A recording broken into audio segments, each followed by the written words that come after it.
बच्चों, let's read this question. The question says choose the incorrect order for acidic strength. Option A है हमारे पास CO2 is greater than CO, option B है SO2 is smaller than SO3, option C है HClO2 is greater than HOCl, option D है SiO2 is greater than CO2, right? The key concept for this question will be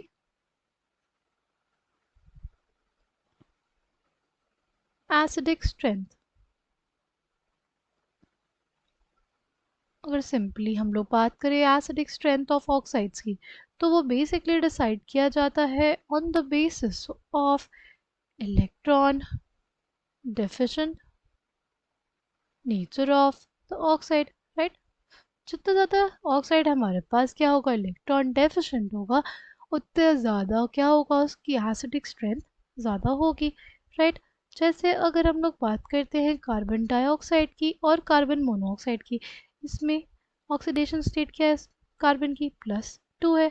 इसमें अगर बात करें carbon की oxidation state की, वो क्या है, +4। कैसे पता चला हमें इसको बारे में? कार्बन की ऑक्सीडेशन स्टेट हम लोग ले लेंगे x, दो ऑक्सीजन आटम से ऑक्सीजन की यूजुअली जो ऑक्सीडेशन स्टेट होती है वो होती है -2, ये कितना आ जाएगा, +4।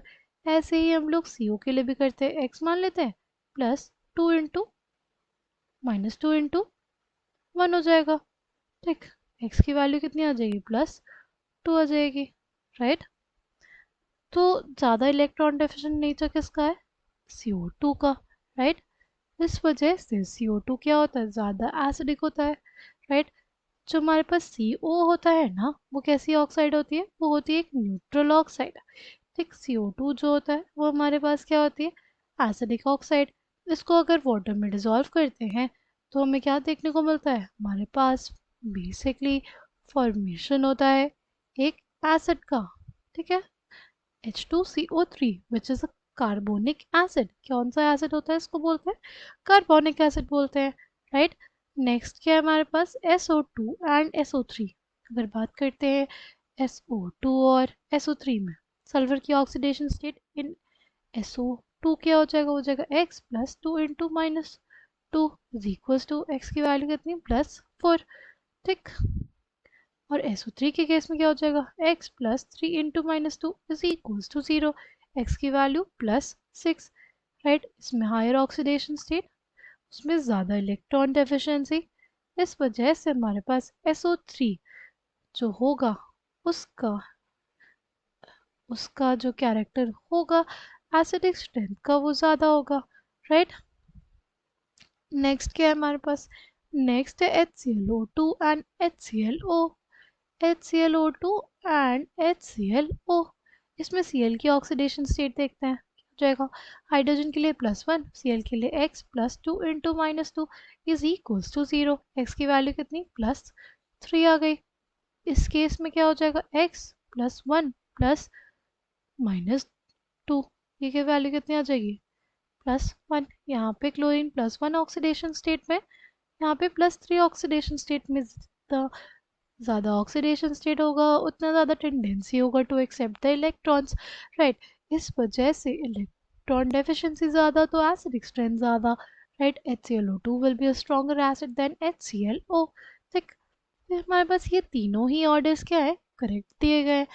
अगर हम लोग लास्ट का देखें, लास्ट है हमारे पास SiO2 एंड CO2। SiO2 और CO2 में अगर ऑक्सीडेशन स्टेट्स देखते हैं तो इसकी भी यहाँ पे +4 है, और इसके लिए भी कैलकुलेट करेंगे तो +4 ही आएगी। बट इसमें उसके बेसिस पे नहीं देखते, क्योंकि हमारे पास ऑक्सीडेशन स्टेट अब क्या आ गई, सेम आ गई, ठीक। अब क्या कर सकते हैं, अब देखेंगे on the basis of size, जितना छोटा साइज उतना ज़्यादा जेड इफेक्टिव ज़्यादा, तो उसके अंदर tendency to accept the electron ज़्यादा, राइट? इस वजह से हमारे पास जो CO2 होता है उसके जो एसिडिक कैरेक्टर होता है, उसका जो एसिडिक कैरेक्टर होता है वो बहुत ज़्यादा होता है, किससे, SiO2 से। SiO2 जो होता है वो वीकली एसिड होता है, राइट? वो क्या होता है, वीकली एसिडिक होता है, राइट? अगर ये SiO2 से रिएक्ट करता है तो क्या बना देता है, CaSiO3, ठीक। वैसे ही अगर हमारे पास CO2 होता है वो उसके साथ रिएक्ट करके कैल्शियम ऑक्साइड के साथ बना लेता है कैल्शियम कार्बोनेट। इस ये जो प्रोसेस होता है ये हाईली एक्सोथर्मिक प्रोसेस होता है। क्या होता है? This is highly exothermic process because हमारे पास ये बहुत ज़्यादा क्या होता है बेसिक ऑक्साइड है और ये एक एसिडिक ऑक्साइड। ओके राइट, ये होती है वीकली एसिडिक ऑक्साइड। राइट, तो ये हाईली एक्सोथर्मिक रिएक्शन हो गया और हमारे पास ज़्यादा एसिडिक बिहेवियर किसका हो गया? CO2 का। हमसे इनकरेक्ट ऑर्डर पूछा था किसमें? ऑप्शन डी में। Option D will be the correct answer for this question. I hope you understood it well. Thank you, all the best.